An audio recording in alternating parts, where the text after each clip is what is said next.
May we then move on to item 12, which is the healthy workforce offer. Ian.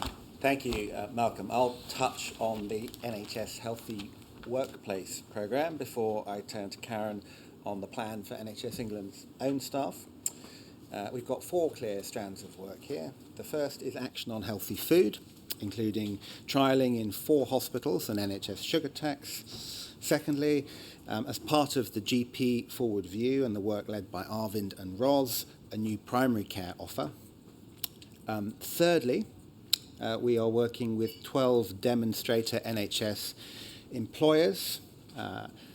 It's early days, but plans have been agreed and we are seeing some encouraging local progress. So, for example, in April, Rotherham CCG achieved an excellent rating in every category of the Workplace Wellbeing Charter.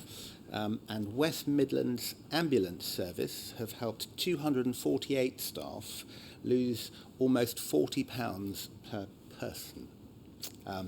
The real challenge then is clearly how do we get spread once the 12 demonstrators have completed their actions, and that's where the 4th element comes in, which is the National Sequence Scheme, which is incentivising all employers to make progress in this space.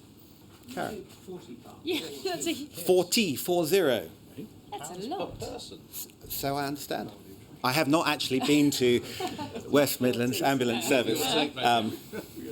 I myself lost 40 pounds. But look at you now.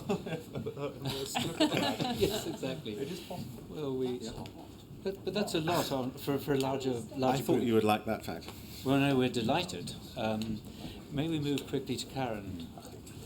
Yes, I just wanted to say, of course, NHS England is strongly championing this, and indeed, as I think, led the way on some of the thinking within our own organisation since 2013.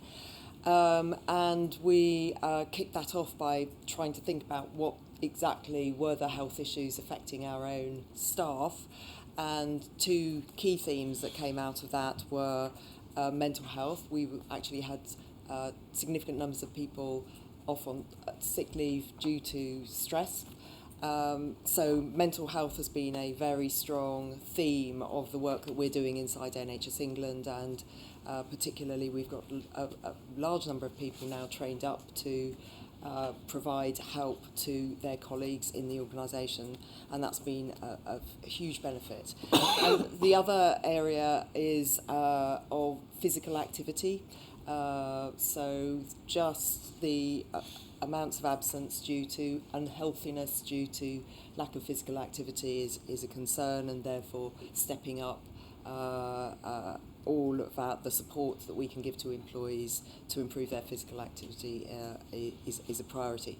So I wasn't going to go through the detail of what's on the report, but I just think it's worth noting the progress that we're making inside NHS England. I think we're assured by the progress, and it's also something which will come back to the HR Strategy and Remuneration Committee. Thank you very much. We then move on to the reports from board committees. Let me just run through them briefly, if I may. First of all, from ARAC. David?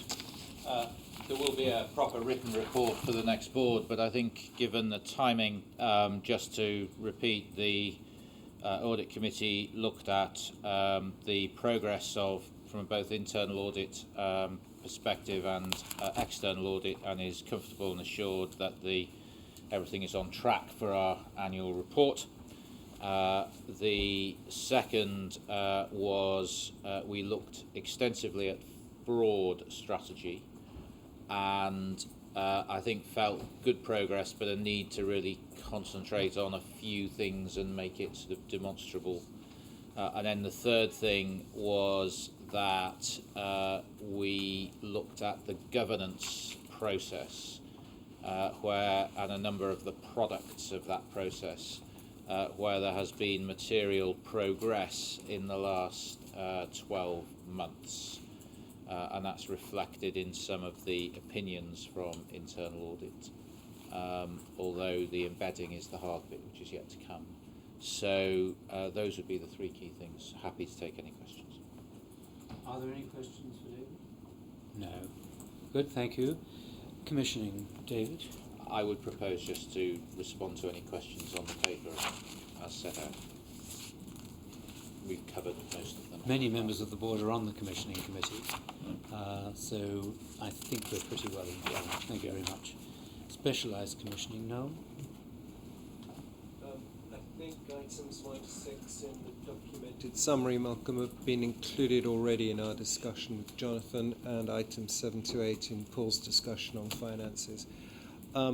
I would say very little about item 9 other than reiterate really what it says, that the Specialised Commissioning Committee is going to meet on Tuesday, and it will by that time have received legal advice on whether it does or does not have the powers to commission PrEP, which is the antiviral drug for HIV, and that process is in play as we speak, and we will meet on Tuesday to review it and discuss it and make our decision.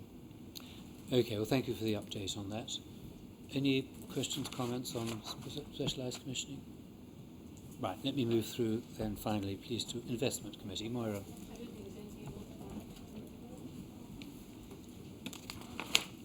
Any comments, queries on the report? No, well, I think that brings us to the end of the agenda. I don't have any other business. Does any member of the board have any other business to bring to the attention of the board? No, in which case, may I invite the board to pass the usual resolution about moving into private session for the business of the private board. Thank you very much, and declare the meeting to be closed. Thank you.